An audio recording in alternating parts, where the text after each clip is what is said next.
Bah aujourd'hui, on fait comme tonton Réglisse. On met de l'huile. Non, plus sérieusement, je vous dis l'essentiel sur les huiles. Enfin, les huiles essentielles. L'essentiel sur les... Non. C'est nul.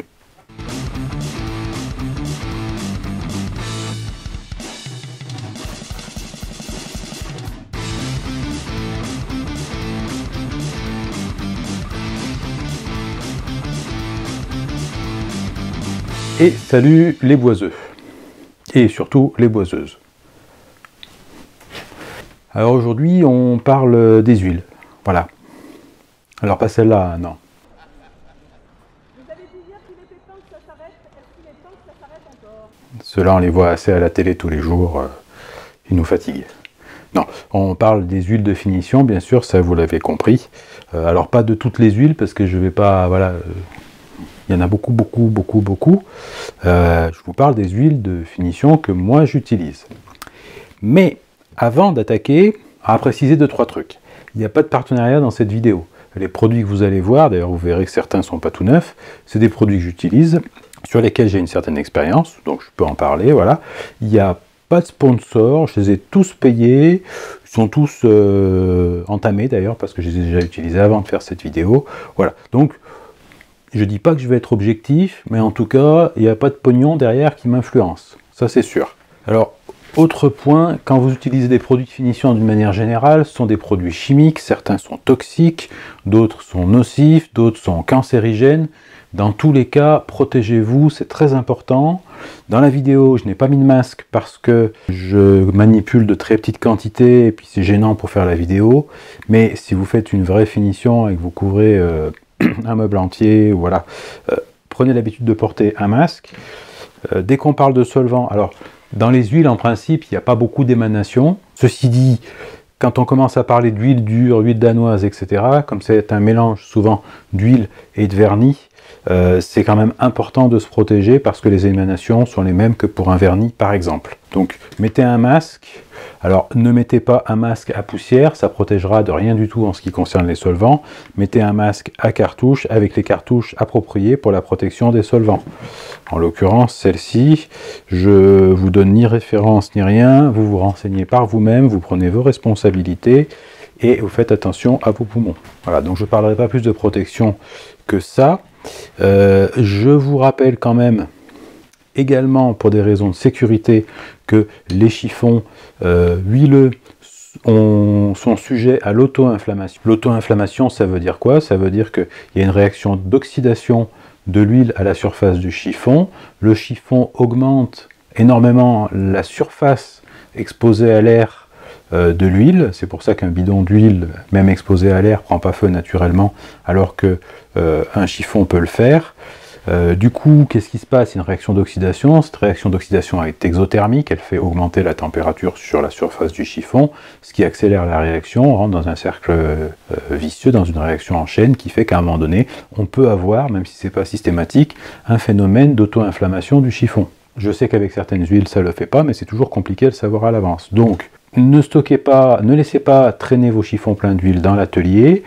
Moi, je les mets dans un sac fermé. Le sac fermé, je le mets à l'extérieur, de préférence dans un récipient métallique et à l'écart d'éventuels combustibles, voilà, qui pourraient aussi propager un incendie. Vous pouvez aussi immerger vos chiffons pleins d'huile dans de l'eau, au moins vous êtes sûr qu'ils ne prennent pas feu. Toujours dans les trucs que je dis avant de commencer, la majorité des finitions sont faites pour être passées à une température de 20 degrés. S'il fait 5 dans votre atelier l'hiver, dites-vous qu'il y a peu de chances pour que les finitions sèchent correctement. Vous risquez d'avoir des drôles de déconvenus, des trucs qui sèchent vraiment pas, ça met longtemps, puis même au bout d'un certain temps, ça sera peut-être encore collant, ça va pas sécher comme il faut. Donc les finitions, c'est 20 degrés la température. Hein. Tout est fabriqué pour cette température-là. On peut passer les huiles au chiffon ou au pinceau. Personnellement, je préfère les passer au chiffon, parce que je jette ensuite le chiffon, alors que le pinceau, c'est un petit peu plus compliqué dans la mesure où rattraper, nettoyer un pinceau qui a été imbibé d'huile, c'est assez compliqué, et malgré ça, il finit par sécher petit à petit, puis il y en a une espèce de truc tout dur qui ne sert plus à grand chose. Je t'ai vu toi là-bas. Voilà, donc je vais juste revenir hein, sur le fait de passer les huiles au chiffon. Généralement, on prend voilà, de la mèche de coton et on fait ce qu'on appelle un tampon. Ça veut dire que on met voilà, la mèche de coton dans un chiffon comme ça. Peut-être mis un petit peu beaucoup là. On a tout trop. On vient replier le chiffon.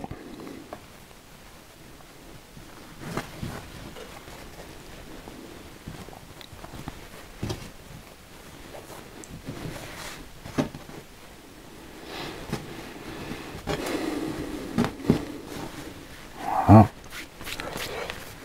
Et en général, on a quelque chose qu'on peut utiliser de cette manière-là. Voilà. C'est comme ça qu'on confectionne un tampon. Quand on fera les vernis au tampon, c'est important de savoir le faire correctement. Donc, utiliser un chiffon non pelucheux. Moi, dans la vidéo, je vais utiliser ça, tout simplement parce que je vais passer à chaque fois 5 produits différents. Donc, à chaque fois, il faut que je le change. 5 produits sur 3 essences de bois, ça fait 15 produits, multiplié par 2 parce que je passe 2 couches. On est quand même à 30 morceaux de chiffon. J'avais pas envie de gaspiller tout ça. J'ai préféré utiliser donc du papier, même si c'est pas l'idéal. Encore une fois, là, je m'en fous. C'est vraiment pour me faire des échantillons. Donc, dans les produits qu'on va utiliser, je vais commencer donc par utiliser ça, c'est Chestnut qui fait ça, donc c'est de l'huile pour contact alimentaire. Alors je pense qu'il y a peut-être plusieurs choses dedans, mais à mon avis c'est pratiquement exclusivement de l'huile de paraffine. Voilà, donc c'est totalement transparent, on dirait presque de l'eau hein, quand on le regarde. Voilà, et c'est de l'huile. Donc je vais utiliser ce qu'on appelle de l'huile danoise, qui est une sorte d'huile dure. C'est en fait une huile mélangée avec un vernis. Voilà, ça se passe soit au chiffon, soit au pinceau. Et là, c'est la dite originale, donc de chez Rustins. C'est un truc américain, je crois. Alors, ça, c'est pas une huile, mais on va quand même le passer pour se faire une petite idée aussi. Donc, ça, je l'avais déjà montré hein, dans la vidéo sur la bibliothèque et sa finition. Puis j'ai fait la même finition sur la lampe. Voilà, donc ça c'est une cire, c'est la cire Carbamex de chez Briançon. Donc moi généralement ce que je fais pour la passer, même si c'est pas obligatoire, je mets une couche de fondure, je viens faire un égrenage de mon fondure pour avoir une texture qui soit agréable, et ensuite je passe la cire au chiffon en la faisant bien pénétrer, et la pénétration c'est important, on le dira souvent, ça reviendra, c'est important. Et une fois que ça c'est fait, ce que je fais c'est que je viens avec donc une brosse dite Tampico, voilà, que vous trouverez dans la majorité des enseignes qui font des produits de finition. C'est une brosse un petit peu dure, elle permet en fait de venir retrouver la texture du bois sous la cire pour pas avoir une couche uniforme comme le ferait un vernis et garder quand même la texture du bois. Donc je viens brosser, et une fois que j'ai brossé, je prends un truc genre peau de mouton. Hein, en général on prend une peau de mouton, vous pouvez prendre des chiffons de laine, de la vraie laine, si vous avez des vieux pulls, au lieu de les jeter, vous utilisez, et pour lustrer et pour faire un petit peu briller. Voilà, donc ça c'est pour la partie cire. Je vais aussi utiliser donc de l'huile dite huile dure de chez Surgan. Voilà, donc selon la fiche technique, c'est une huile de soja qui a été modifiée et cicativée. Surgan la donne comme étant également sans risque d'autocombustion, donc par rapport au fameux problème qu'on a sur les chiffons. Je reviens encore dessus parce que c'est vraiment pas une légende urbaine. Le gros danger de ça, c'est que ça n'est pas instantané. Ça veut dire que ça peut se faire 4 heures ou 5 heures ou 6 heures après que vous ayez quitté l'atelier. Voilà, je vous laisse imaginer les dégâts. Donc voilà ce produit de chez Surgan. J'utiliserai souvent dans les vidéos sur la finition des produits de chez Surgan parce que j'aime beaucoup la marque. Donc dernier point, l'huile de lin. Donc l'huile de lin, voilà, je la prends chez Onyx comme ça, vous la trouverez dans tous les magasins de bricolage. J'ajoute, alors à raison de 2 cuillerées à soupe, hein, ce qui fait environ 30 ml par litre d'huile, je mets 2 cuillerées à soupe de cicatif. Le cicatif, c'est quelque chose qui va accélérer le séchage de l'huile. Hein. Il y a un genre de catalyseur de polymérisation, même si chimiquement c'est peut-être faux ce que je viens de raconter, mais en gros c'est ça. L'essentiel c'est que au lieu de mettre 7 à 15 jours à sécher, l'huile elle va plutôt mettre 12 à 24 heures. Voilà, donc c'est quand même beaucoup plus rapide. Et dedans, je rajoute de l'essence de térébenthine et, si c'est possible, de la pure gemme. Celle-ci, ça n'en est pas. Parce que là, c'est bien marqué essence à la térébenthine.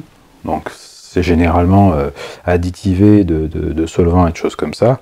Alors que normalement, il vaut mieux mettre, pour faire vraiment de la finition traditionnelle, de l'essence de térébenthine. Et c'est pas tout à fait pareil. 70% d'huile de lin, voilà.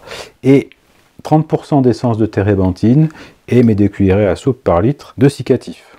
Voilà. Donc ça me fait un mélange que je conserve dans un petit pot comme ça, que généralement je viens secouer avant d'utiliser pour être sûr que tous les composants sont bien mélangés. Et voilà ce que ça donne. Donc de la même façon, n'oubliez pas pour cette huile-là, de bien agiter avant de la passer parce que elle est marquée mat, hein, c'est marqué mat sur l'étiquette. Ça veut dire en fait que dedans il y a une charge minérale qui est faite pour opacifier le mélange, et donc cette charge minérale elle a tendance à tomber au fond. C'est pour ça qu'il faut bien agiter avant d'utiliser. D'une manière générale, tous les produits de finition sont à agiter avant d'utiliser.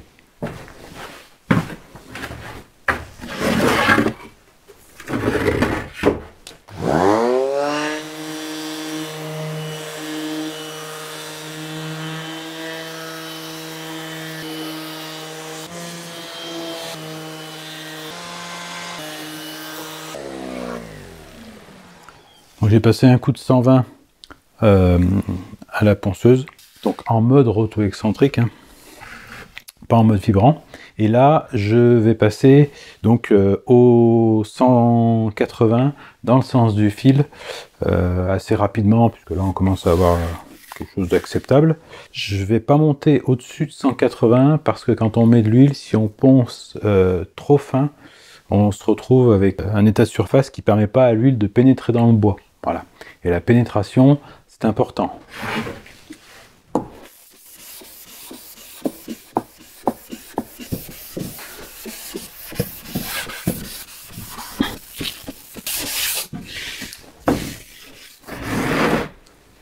Voilà. Donc, après le ponçage, je passe un coup d'aspirateur avec la brosse. Ça me permet en fait d'enlever toute la sciure, hein, parce que je sais pas si on verra bien à la caméra, mais en fait, quand on ponce, bah forcément, ouais, la sciure qui se met dans le bois.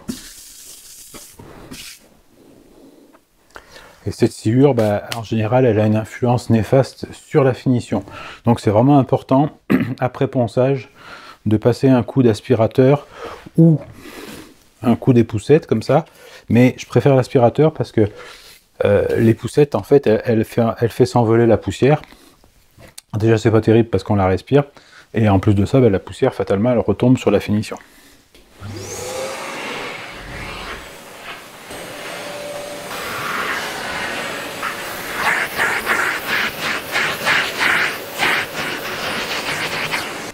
Et c'est la finition de moi aussi.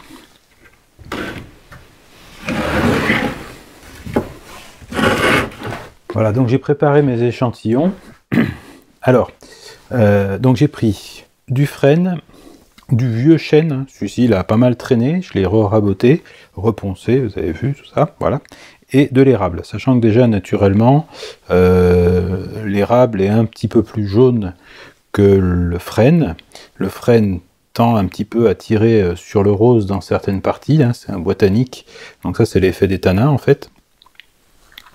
Et le chêne est également un bois tannique, et là il est abîmé à certains endroits, celui-ci, parce que c'est une planche de récup, et pour faire mes échantillons, ça ira bien. Pour l'endroit où je vais mettre la cire Carbamex, j'ai l'habitude, après ça n'engage que moi, de passer un petit coup de fondure au pinceau, et ensuite seulement de passer ma cire dessus quand le fondur a séché.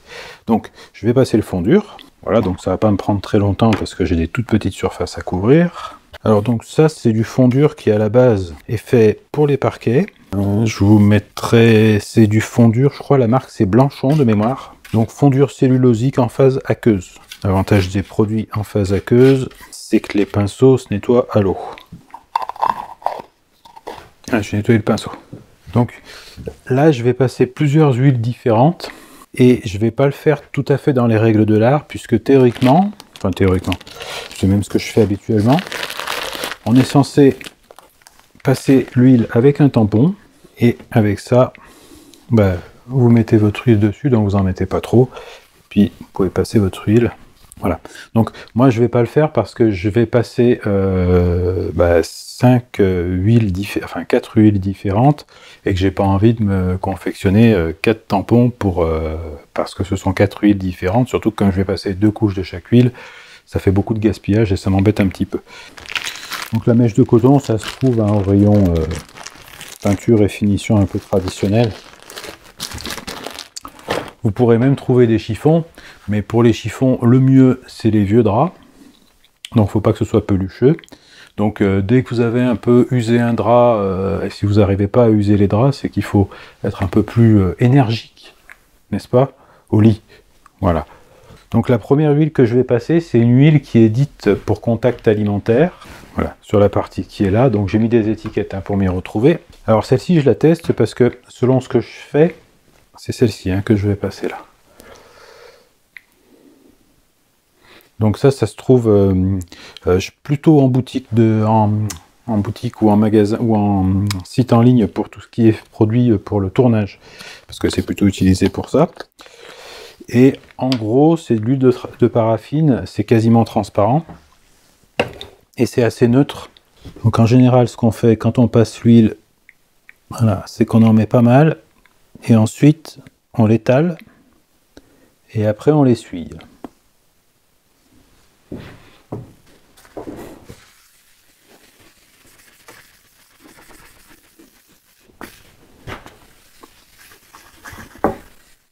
Voilà, faut être énergique pour bien la faire pénétrer dans le bois.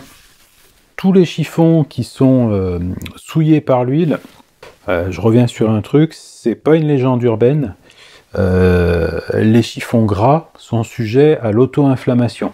Attention à ça. Moi, ce que je fais, c'est que je les mets dans un sac poubelle. Déjà, ça évite qu'ils soient en contact trop avec de l'air. Avant de quitter la pièce, soit je prends le sac poubelle et je le mets directement à l'extérieur pour au cas où, soit carrément, je mets les chiffons dans un récipient avec de l'eau. Ça, c'est l'huile contact alimentaire. Je vais peut-être commencer par l'huile de lin. Donc, j'ai réussi à ouvrir mon bocal.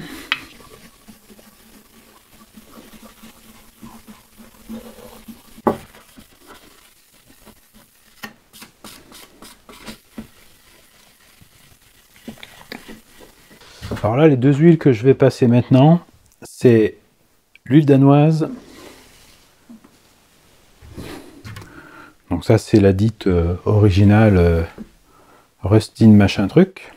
Et l'huile dure NF. Donc ça, c'est un produit de chez Surgan. J'aime beaucoup la marque. D'une manière générale, les huiles dures, huiles danoises, etc., ce sont des huiles qui sont mélangées avec des vernis. Donc ça donne un côté un petit peu naturel, un peu brut au bois, sans avoir le brillant du vernis.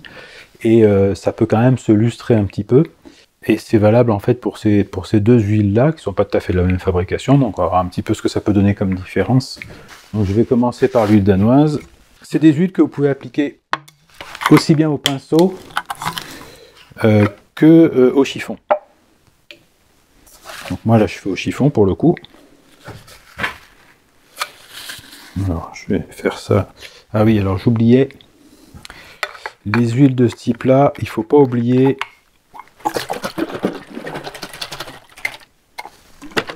de bien les agiter.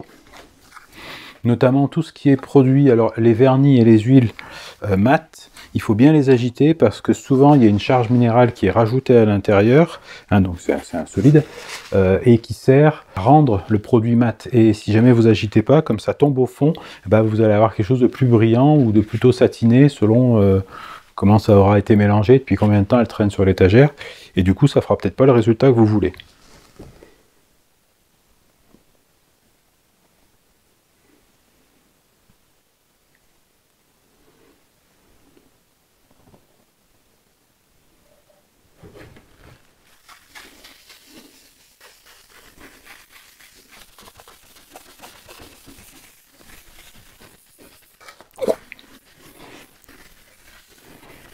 Voilà, et donc l'huile dure Surgan. Donc je sais pas si on verra à la caméra, parce que là j'en ai mis un peu dans le récipient. On regardera peut-être demain matin, mais il y a une espèce de charge minérale au fond, hein, qui a tendance à tomber au fond, surtout que là, c'est carrément du mat.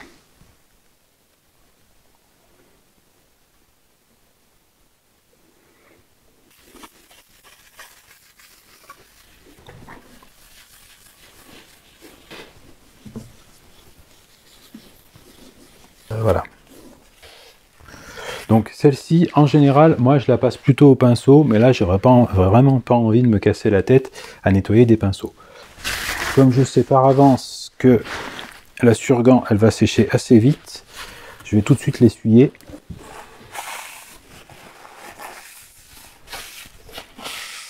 Sinon après, je vais galérer. Voilà. Et puis, donc, je vais essuyer les... Donc l'huile de lin a bien pénétré. Moi maintenant, je vais attendre que tout ça sèche. Donc voilà, je vais aller manger tranquille. On va laisser passer la nuit là-dessus. Et demain matin, on viendra passer la seconde couche. Et après, on discute de la suite. Voilà, donc 24 heures sont écoulées, les huiles ont séché. Toutes les huiles sèchent plus ou moins vite. Et toutes les huiles finissent par sécher en fait au contact du bois. La raison pour laquelle on met dedans ce qu'on appelle un cicatif, c'est-à-dire un truc qui fait en sorte que l'huile sèche, c'est un accélérateur de polymérisation en réalité. C'est la raison pour laquelle on fait ça, c'est simplement que sinon il faudrait attendre peut-être une semaine ou deux entre chaque couche, et on n'a pas forcément que ça à faire.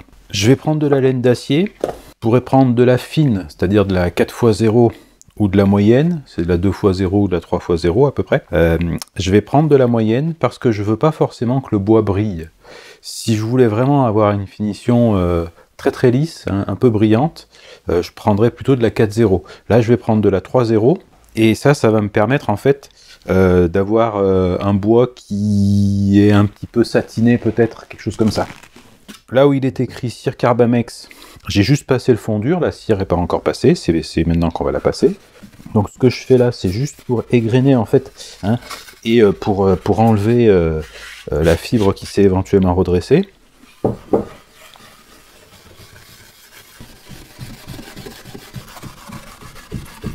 Alors je pourrais aussi faire ça au papier de verre, grain 240 ou 320.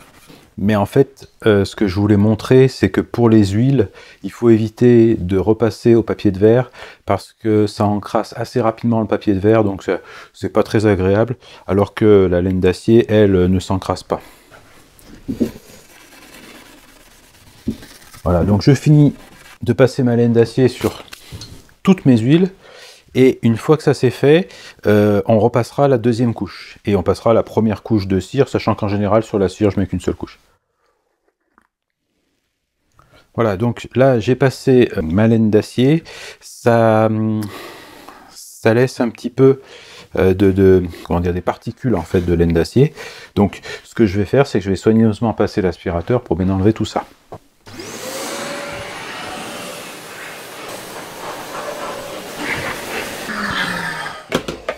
Donc une fois que ça c'est fait, bah, c'est même combat qu'hier, c'est-à-dire que je vais venir repasser mes différentes huiles, donc je ne vais pas commenter ça beaucoup plus, puisqu'il n'y a pas grand-chose à dire.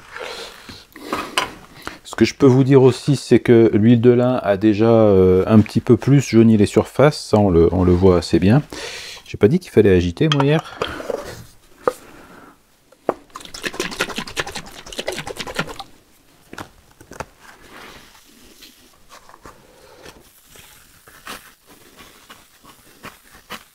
Donc je redis, hein, j'ai déjà dit, j'allais dire hier, mais hier pour vous ça ne voudra rien dire du tout.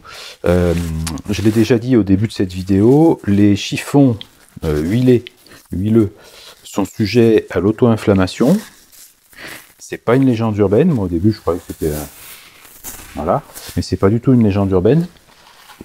Donc ne les stockez pas à l'intérieur, là je les mets dans ce sac là, et ensuite ils iront à l'extérieur de la maison, de préférence dans un récipient métallique, ou alors vous pouvez les mettre dans un récipient plein d'eau, et vous les immergez dans l'eau et vous risquez rien. Voilà. Voilà, donc la dernière colonne là que j'ai laissée au milieu, c'est pour la cire Carbamex, hein.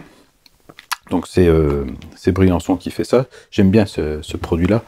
J'avais fait la finition de la bibliothèque avec, et puis de pas mal d'autres meubles intérieurs. Quand un meuble n'est pas trop exposé, c'est assez intéressant. Donc il faut bien agiter. Non, écoutez pas toutes les conneries que je raconte. Donc c'est blanc, hein. Et bah voilà.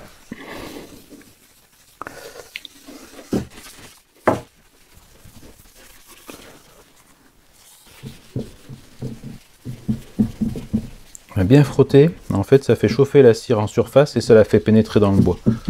Et la pénétration c'est important. J'ai déjà dit ça, non? Et à chaque fois ça vous fait rigoler. Pour l'instant j'en reste là, je vais attendre que tout ça sèche. Une fois que ce sera sec, je viendrai faire un coup de lustrage sur la cire. Et pour les huiles, eh ben, pas grand chose puisque il n'y a rien à faire de plus. Donc voilà, on attend que ça sèche et on se retrouve après. Bon, donc dernière partie de cette vidéo. Donc tout a séché, je vais passer un petit coup de brosse sur la cire.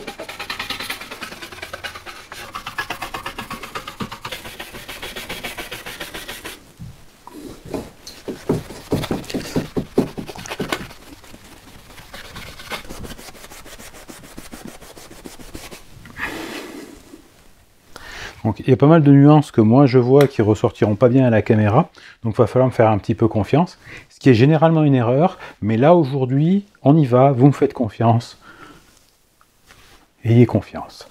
Alors je vais commencer par la cire, parce que pour moi, de ce que j'en vois ici, c'est un petit peu celle qui change le moins la couleur du bois. Alors forcément avec le polissage que je fais, ça apporte ce côté un peu satiné, voilà.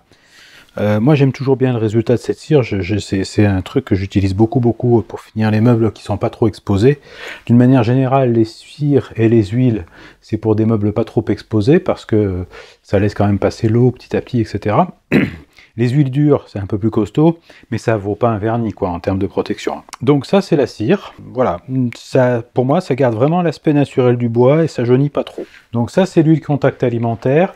Elle a beau être transparente, je trouve qu'elle jaunit le bois. Voilà. Alors, faut pas forcément regarder ici, parce que ici, c'est l'érable qui est un tout petit peu jaune, là. Mais au milieu, voilà, ça jaunit plus que la cire, je trouve. Donc, après, on a l'huile danoise, qui jaunit un petit peu le bois, mais ça reste raisonnable. Ça nous fait un fini relativement lisse. Le contact de l'huile alimentaire, je trouve, est un peu plus soyeux que celui de l'huile danoise. J'ai l'impression que l'huile danoise a tendance à relever un petit peu les fibres, en tout cas plus que l'huile alimentaire. C'est ce que je ressens, hein. Sans aucun doute à cause du vernis qu'elle contient. Voilà, sur la cire, on n'a pas du tout ce problème-là. Sur l'huile dure sur gant, je trouve que ça poisse un petit peu encore. Alors peut-être qu'il lui faut simplement plus longtemps pour sécher. Par contre, elle ne relève pas la fibre. Et ça, c'est pas mal, hein. Et ensuite, donc elle jaunit un petit peu, mais moins que l'huile danoise. Encore une fois, je trouve, et c'est mon avis. Et là, pour le coup, je le partage. Et en dernier, l'huile de lin. Alors l'huile de lin, c'est clair, c'est celle qui jaunit le plus. C'est clair, c'est celle qui jaunit le plus. Ouais. Donc elle fait plus ressortir le caractère du bois. Je sais pas si on le voit bien entre les deux. Là, ouais, j'ai l'impression qu'on le voit quand même pas mal par rapport à l'huile dure sur gant. Elle jaunit quand même pas mal le frêne qui pourtant est assez blanc. Sur le chêne, ça se voit quand même aussi, hein. Et pareil sur l'érable malgré tout. Voilà. Donc maintenant, ce que je vais faire moi, hein, c'est que je vais prendre mes échantillons et je vais les ranger et je vais les exposer à la lumière. Pourquoi? Parce que la lumière jaunit aussi le bois et ça va me permettre, avec le temps qui va passer, de pouvoir comparer un petit peu ce que ça donne en termes de jaunissement et lesquels je préfère. Voilà. Là, j'aurai vraiment une comparaison, pas dire objective, mais au moins je saurai ce que ça donne. Alors, sachant que quand je dis d'exposer à la lumière, ça va pas se faire en 5 minutes. Pour commencer à voir une différence, il faut à peu près 1 an, hein. J'ai des meubles sur lesquels la démarcation entre l'exposition à la lumière ou pas est vraiment franche. Pour peu qu'il y ait quelque chose devant qui masque la lumière du soleil, ben, on retrouve vraiment ça. Je vais exposer ça à la lumière, et puis ben, c'est à peu près tout. N'hésitez pas à donner vos avis dans les commentaires sur ces différentes finitions, si vous les utilisez aussi. Moi, je connais mes préférences. Après, ça dépend vraiment de ce qu'on fait.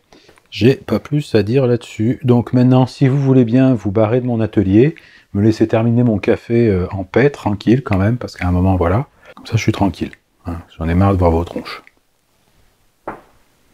Et vous, a priori, vous n'avez pas marre de voir la mienne, et vous êtes plutôt bizarre. Voilà, voilà.